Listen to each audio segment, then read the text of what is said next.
palabra es una lámpara a mis pies y una luz que alumbra mi ser. Tu palabra es una lámpara a mis pies y una luz que alumbra mi ser. Cuando tengo miedo, pienso que estoy perdida, aún allí tú estás.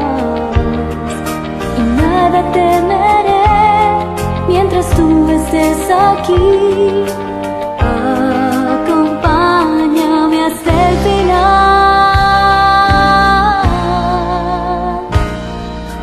Tu palabra es una lámpara a mis pies y una luz que alumbra mi ser. Tu palabra es una lámpara a mis pies y una luz que alumbra mi ser. A pesar de tu amor, a veces tengo dudas. Te ruego, Jesús, sé mi guía. A tu lado quiero andar y amarte hasta el fin. Por favor, perdóname.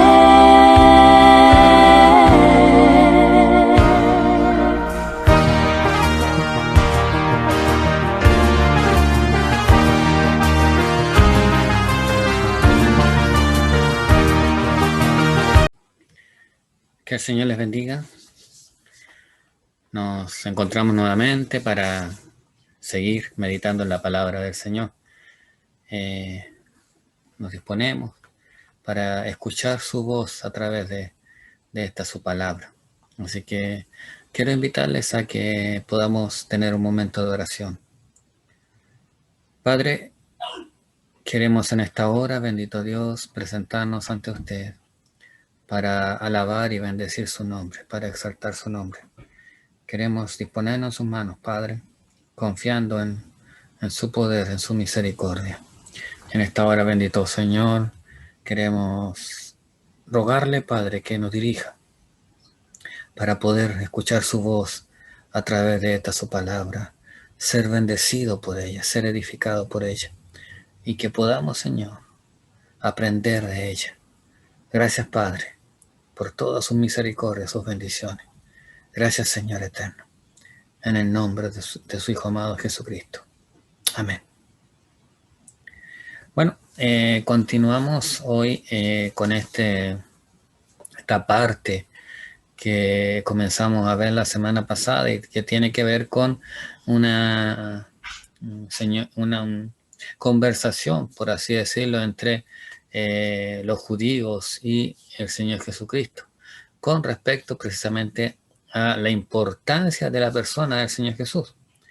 Recordemos que la gente venía a buscar a Jesús para que Él pudiera hacer milagros, para ver cosas espectaculares, para recibir algún beneficio de Él. Entonces el Señor quería llevarlos a entender a ellos de que lo importante no son los milagros que Él haga, no son las grandes cosas que Él haga, sino lo que Él puede hacer en favor de la vida del ser humano.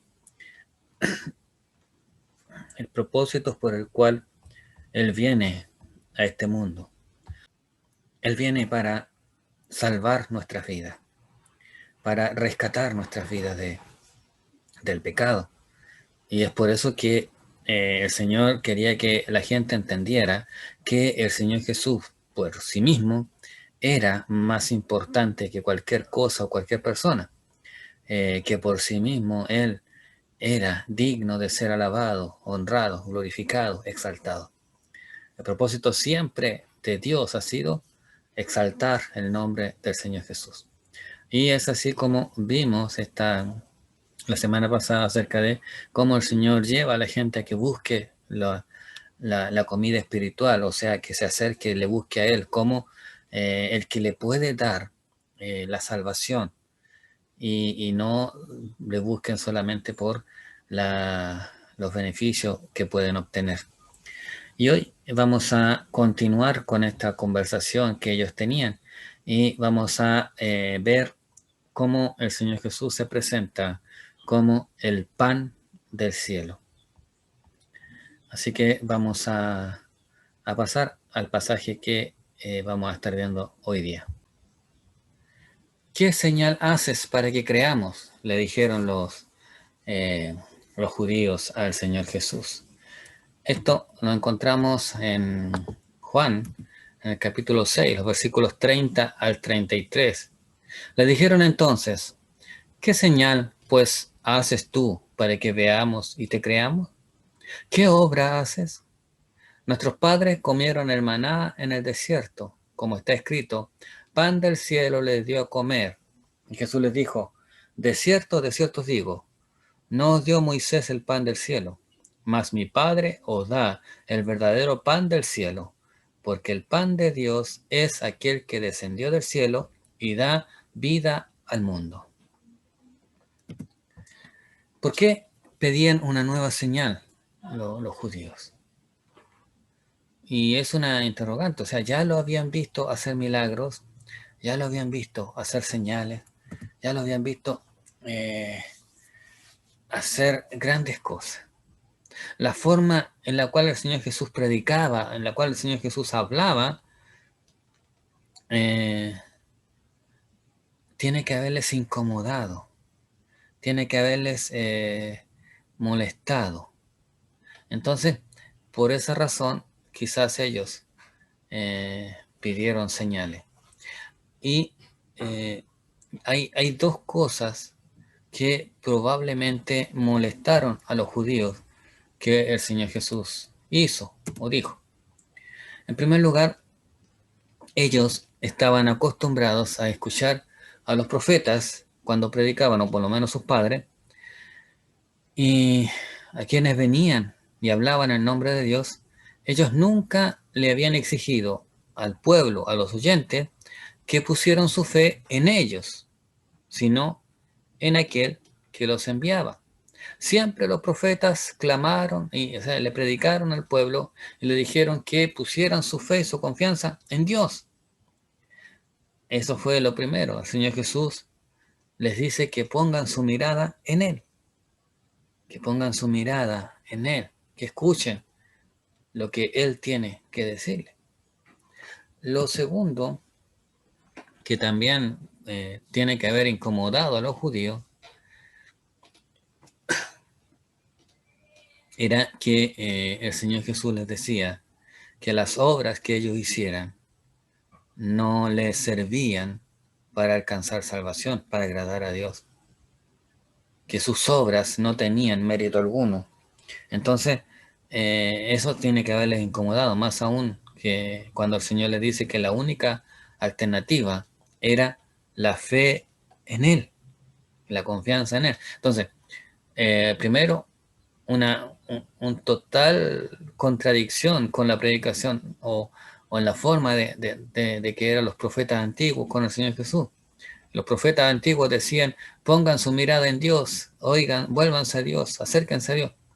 Y el Señor Jesús habla de poner su mirada en Él y seguirle y recibirle a Él. Lo segundo es que Moisés y todos los profetas del Antiguo Testamento instaban al pueblo a hacer cosas para mostrar su adoración a Dios. Y el Señor Jesús les dice que no importa lo que ellos hagan, ninguna de sus obras les va a ayudar para alcanzar la salvación, para agradar a Dios. Solamente si ponen su fe y su confianza en Él, ellos podrían agradar a Dios y alcanzar la salvación. Entonces, ¿qué señal haces tú para que veamos y te creamos? Es lo que la gente le preguntaba. ¿Cuál es la evidencia de que tú eres enviado de Dios? ¿Qué credencial nos muestra que tú eres enviado de Dios? En Hebreos capítulo 3, versículos 16 al 19, dice, ¿quiénes fueron los que habiendo oído le provocaron? ¿No fueron todos los que salieron de Egipto por mano de Moisés? ¿Y con quiénes estuvo el disgustado 40 años? ¿No fue con los que pecaron, cuyos cuerpos cayeron en el desierto? ¿Y a quienes juró que no entrarían en su reposo, sino aquellos que desobedecieron? Y vemos que no pudieron entrar a causa de su incredulidad. Vemos que el escritor de Hebreo deja claro que lo que provocó que el pueblo de Israel anduviera 40 años en el desierto, que no pudieran entrar a la tierra prometida, era el hecho de que ellos habían sido incrédulos, no habían creído en la promesa del Señor, no habían creído en la palabra del Señor. Y ahora estos judíos le dicen al Señor Jesús, ¿qué pruebas? ¿Cuáles son tus credenciales? ¿Cómo demuestras tú que lo que estás diciendo es verdad y que eres enviado de Dios? Jesús es superior a Moisés. Así que, aunque poco antes, no más el día anterior, ellos habían querido hacer rey al Señor Jesús. Recordemos que la gente quería hacerlo rey, por eso que el Señor los despidió y él se fue a orar al monte, después de haber dado de comer a esos 5.000 hombres y las mujeres y niños con esos 5 panes y 2 peces. Después de eso, la gente quería hacerle rey. Pero el Señor Jesús rechaza esto, se aparta de ellos, se va al monte a orar y después se va caminando por el agua hasta la barca donde estaban los discípulos y después llega a la orilla con ellos. Entonces, después que había pasado todo esto, ahora ellos se estaban volviendo hostiles, ofensivos y provocadores contra el Señor Jesús. ¿Por qué? Porque el Señor no estaba haciendo lo que ellos esperaban. No estaba haciendo lo que ellos creían que tenía que hacer. Creían que era su obligación. Y el Señor Jesús no estaba haciendo eso. Ahora, ¿por qué también ellos se volvieron hostiles, ofensivos y provocadores? Porque el Señor Jesús lo primero que hace es corregir algo que ellos estaban afirmando. Ellos decían que Moisés le había dado el pan del cielo, el maná, a sus discípulos, a sus padres, perdón. Y el Señor Jesús va y les dice, Moisés no os dio el pan del cielo. Está contradiciendo algo que ya ellos tenían como alguna creencia, alguna parte de su historia. Y ahora viene Jesús y les dice, Moisés no os dio el pan del cielo. Y eso es porque, al fin y al cabo, Moisés solo les había podido dar ese alimento perecedero, aunque tenemos quizás 2 puntos de vista. Primero, nunca fue Moisés el que le dio el pan del cielo, fue Dios el que le daba el pan al pueblo de Israel. Pero Moisés estaba al frente, Moisés era el mensajero de Dios, entonces siempre se entendió de que lo que el pueblo recibía en ese tiempo era como de parte de Dios a través de Moisés. Entonces ellos dicen, Moisés nos dio el pan del cielo. Pero lo que Moisés les daba era maná, un pan para alimentar sus cuerpos, pero que no les hacía, no les satisfacía su hambre permanentemente, sino momentáneamente. Ellos tenían que recoger en la mañana, muy temprano, el maná para todo el día, y eso terminado el día, ya al otro día todo eso se echaba a perder y tenían que recoger nuevamente porque nuevamente tenían hambre. Entonces, el Señor le está dejando en claro acá que Moisés, lo que en tiempos de Moisés el pueblo recibió, no fue el pan del cielo, sino simplemente fue un pan que suplía su hambre, su necesidad material, pero que era algo perecedero y no era algo que les llevaba a vida eterna, tal como lo que estaba prometiendo el Señor Jesús, que Él sí lo llevaba a vida eterna. Y de hecho, Él mismo era ese verdadero pan del cielo. Él era el pan real, el pan que descendía del cielo, y no el maná que los israelitas habían recibido en el desierto. Entonces, el Señor Jesús está contradiciendo a los judíos que alegaban de que Moisés les había dado ese pan. Pero el Señor Jesús le dice: lo que Moisés les dio no es el pan del cielo, sino un pan que les alimenta, pero no vuelven a tener hambre. Pasado el tiempo, vuelven a tener hambre. ¿En qué sentido era Cristo el verdadero pan del cielo? Bueno, en primer lugar, como dije anteriormente, el maná era un tipo o figura que apuntaba hacia una realidad superior y una realidad permanente. Era un símbolo. El maná no era lo que salvaba, era simplemente algo que venía del cielo. Su propósito era mostrar que de la misma manera que el maná descendía del cielo, un día el Señor Dios iba a enviar el pan que suple nuestra necesidad permanente. Entonces, esa era como la figura.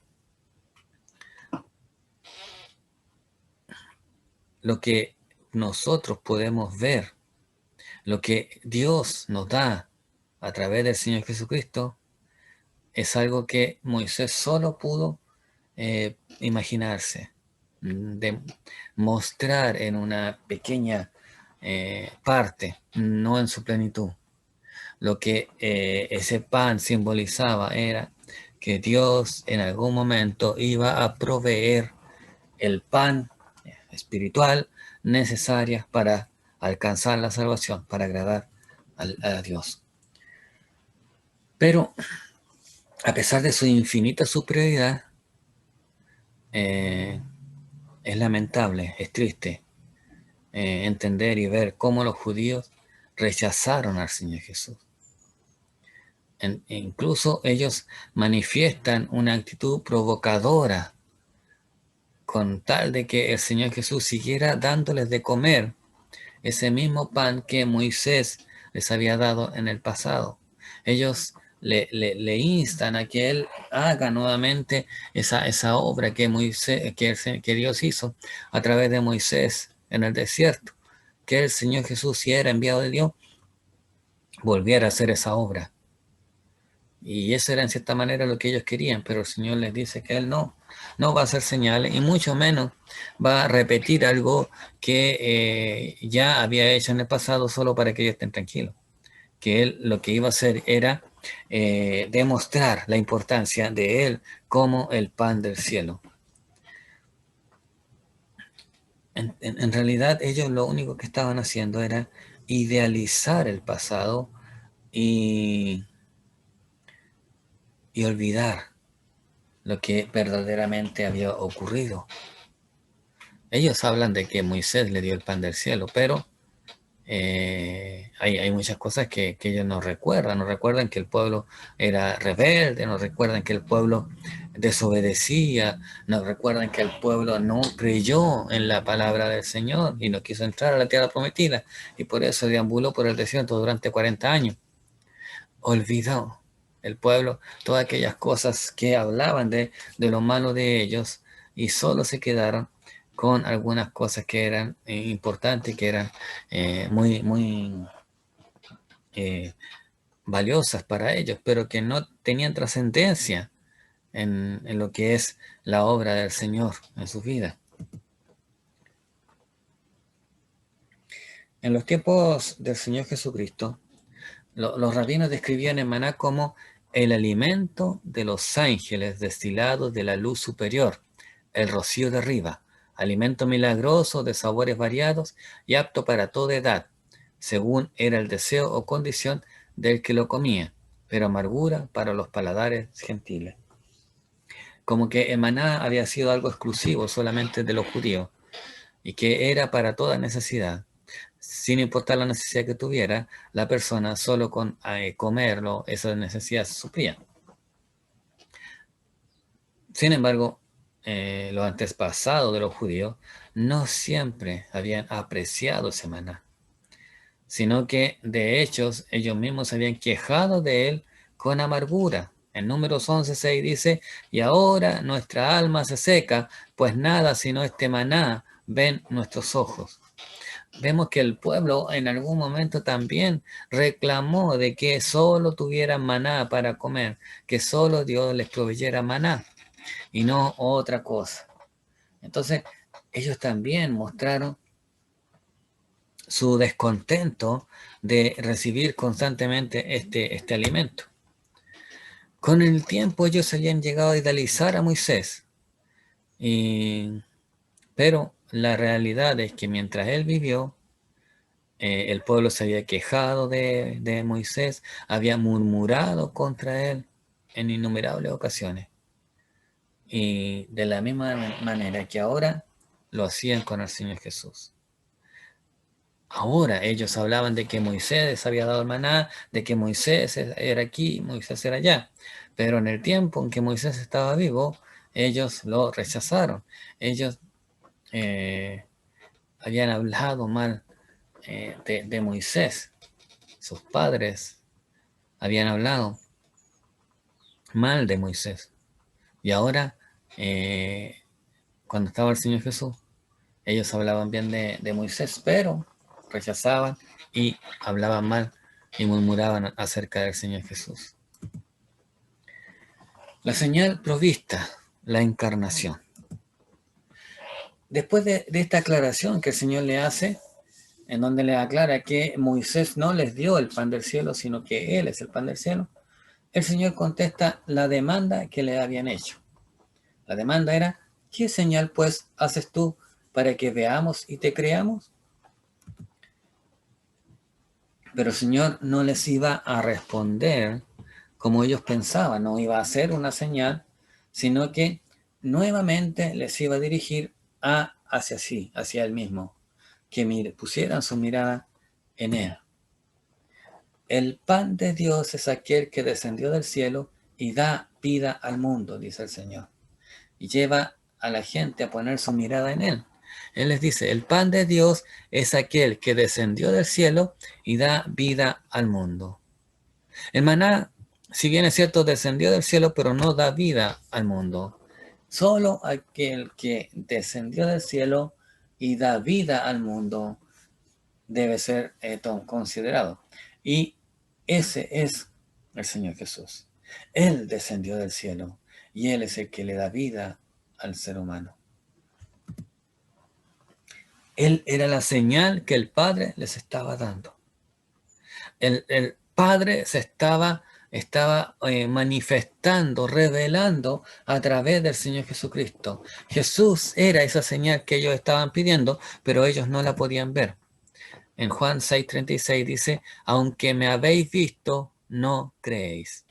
Y ciertamente le tenían ahí, frente a ellos, en medio de ellos, pero no creían en Él. Si Dios se había hecho tan cercano, que incluso estuvo dispuesto a hacerse hombre, y ellos aún así seguían pidiendo más señales.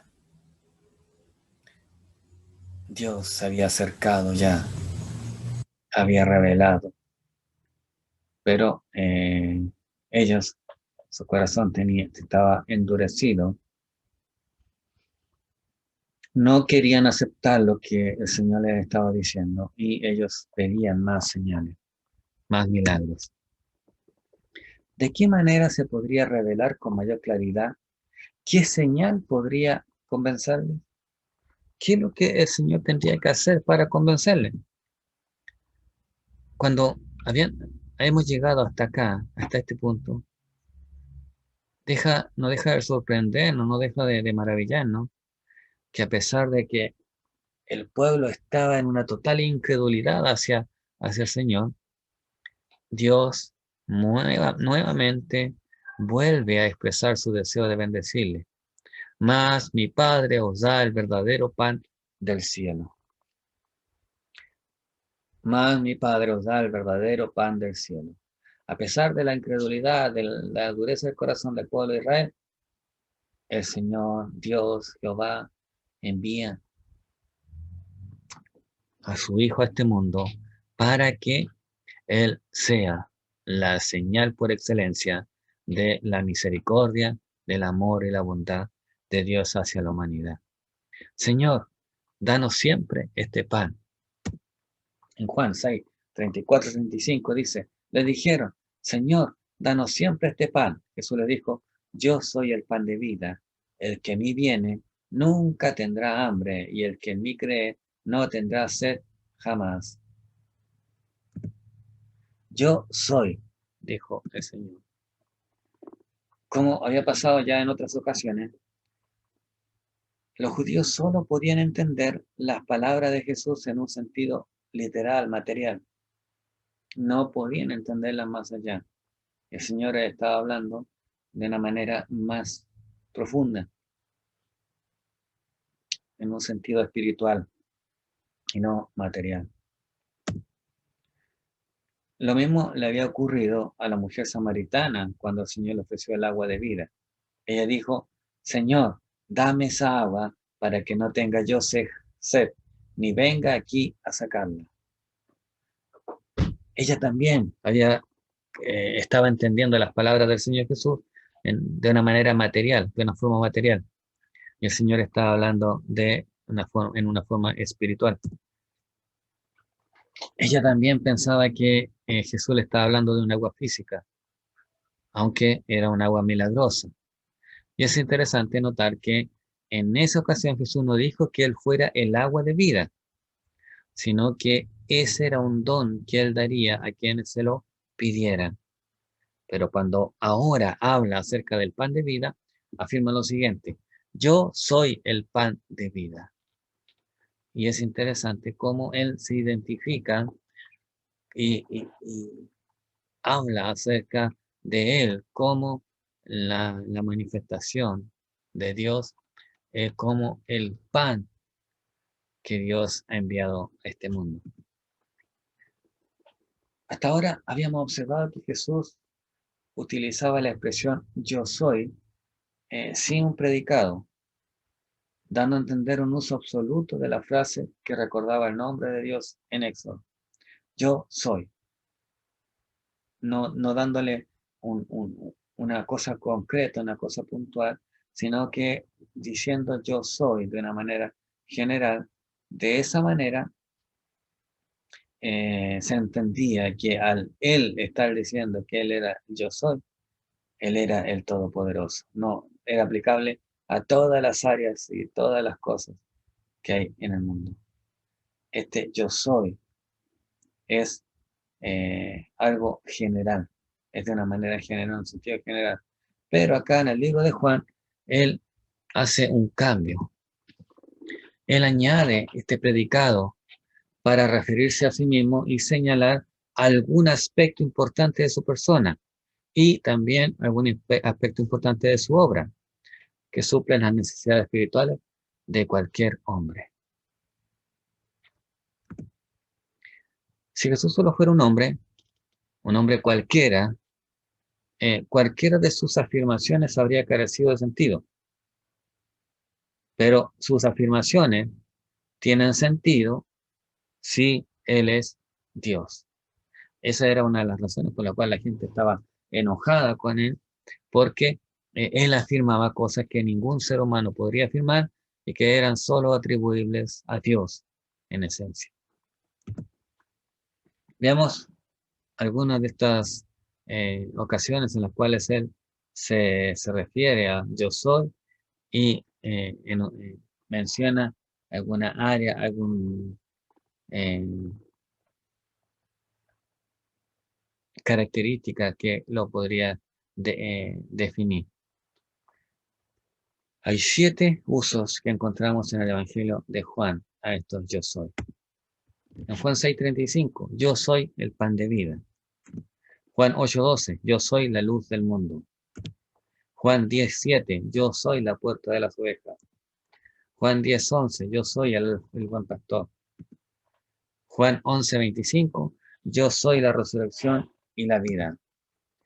O Juan 14:6, yo soy el camino, la verdad y la vida. Juan 15:1, yo soy la vid verdadera. El significado de la afirmación, yo soy el pan de vida. ¿Qué quiso decir cuando afirmó que Él es el pan de vida? En primer lugar, el pan nos habla del sustento necesario para la vida, aquello que es esencial e imprescindible para todo ser humano. El pan es algo básico, es algo que es una necesidad básica del ser humano. Por lo tanto, lo primero que él estaba diciendo es que él venía a suplir una necesidad que es básica que estaba en el ser humano. En segundo lugar, tener pan no aplaca nuestra hambre. Es necesario que comamos el pan para que realmente tenga efecto en nosotros.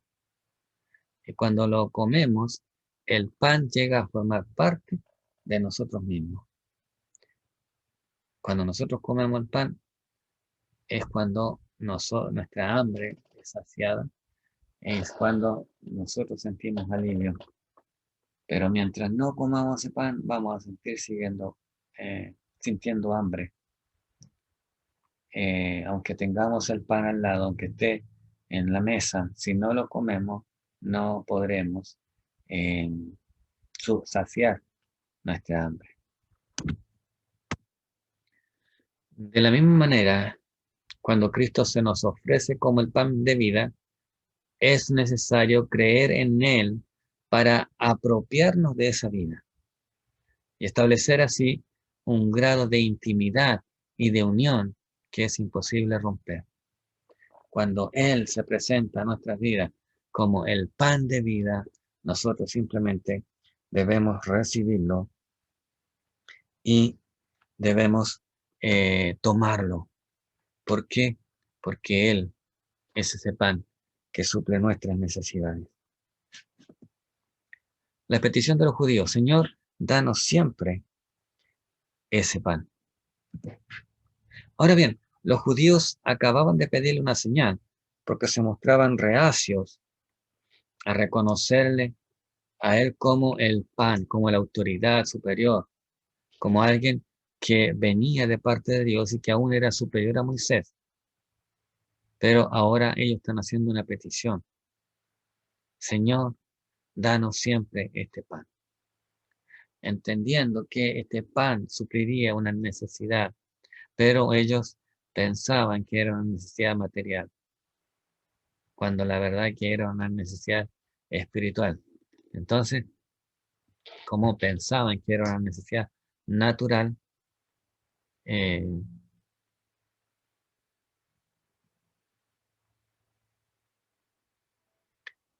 que era permanente en ellos, ellos pensaban que era necesario que constantemente el Señor les estuviera dando ese pan. Pero el Señor les estaba diciendo que no, que ellos debían recibir al Señor, que era el pan que Dios había enviado. La respuesta del Señor Jesús fue, ellos no escucharon que el verdadero pan del cielo ya había descendido y el Padre se los estaba dando en la persona de Jesús. Dios ya había hecho su parte. Ahora eran ellos los que tenían que ir al Señor. Ellos eran los que tenían que buscar al Señor. El que a mí viene nunca tendrá hambre, y el que en mí cree no tendrá sed jamás. Si ellos le buscaban, el Señor les iba a recibir. Si ellos le buscaban, el Señor saciaría su necesidad. En cuanto a lo que significa la expresión el que me viene, podemos encontrar una buena ilustración en la historia de Maná. Dios hacía descender cada día el maná del cielo, pero el pueblo tenía que salir por él para recogerlo. No le llegaba a sus manos, sino que caía en el suelo y formaba una capa en el suelo, y el pueblo tenía que ir y sacar y tomar de ese maná y llevarlo hasta su casa para poder comerlo. De la misma manera, ellos tenían que ir a buscar al Señor. Tenían que, cuando el Señor viene al corazón, trastoca la vida y convence al mundo de pecado, de justicia y de juicio, el hombre y la mujer deben ir a buscar al Señor. Es una reacción que provoca la obra del Espíritu Santo en la persona. Y por último, notemos también su promesa. El que a mí viene nunca tendrá hambre. Cristo es el único que puede satisfacer plenamente toda necesidad y todo deseo del alma humana. Solo Él puede suplir las necesidades espirituales de cada uno de nosotros. Las materiales también, y sobradamente. Pero la mirada de cada uno de nosotros no puede estar puesta en lo material, sino en lo espiritual, en la eternidad, en la vida eterna. Y esa solo la puede dar el Señor Jesús. Él es el centro. Él es lo más importante. Nosotros podremos acudir a Él por pan, por agua, por vestido, por salud, por vida. Pero ninguna de esas cosas es tan importante como la vida eterna, la salvación. Y solo Él puede darla. Y cuando el ser humano encuentra en el Señor suplir esa necesidad, nunca más experimenta esa necesidad. Nunca más siente hambre del Señor, porque el Señor está en él, está guiando su vida. Que el Señor nos ayude a recibirle a Él como el pan de vida, como el pan que Dios ha enviado para suplir nuestra hambre, nuestra necesidad espiritual. Que el Señor les bendiga. Muchas gracias por su atención. Espero en el Señor que Él siga bendiciendo nuestras vidas cada día, nos siga ayudando para que podamos cada día adorarle y glorificarle como Él se merece. Si Dios así lo permite, nos estaremos encontrando la próxima semana. Mientras tanto, que el Señor les bendiga. A tu lado quiero andar y amarte hasta el fin. Por favor, perdóname. Tu palabra es una lámpara a mis pies y una luz que alumbra mi ser. Tu palabra es una lámpara a mis pies y una luz